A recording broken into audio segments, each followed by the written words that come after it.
পরিবার আমার গায়ে জলের উপহাসী প্রভু নারায়ণের কাছে নিবেদন করবে।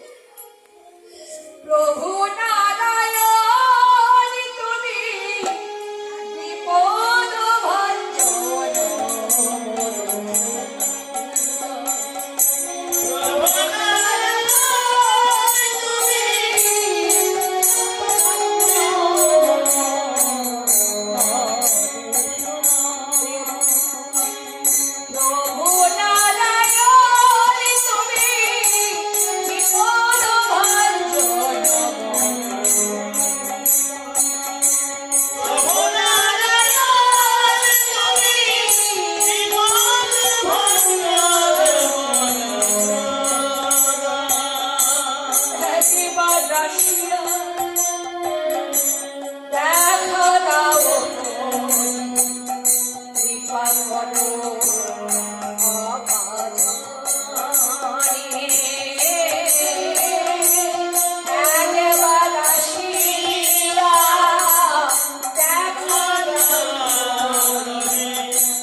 অতিথি নারায়ণের সেবা দেওয়া হলো।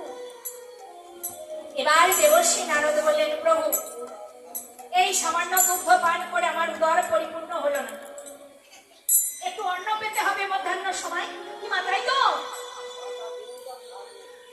তা প্রভু ওই বয়স্ক মায়ের এত কষ্ট, তুমি আশীর্বাদ করবে না?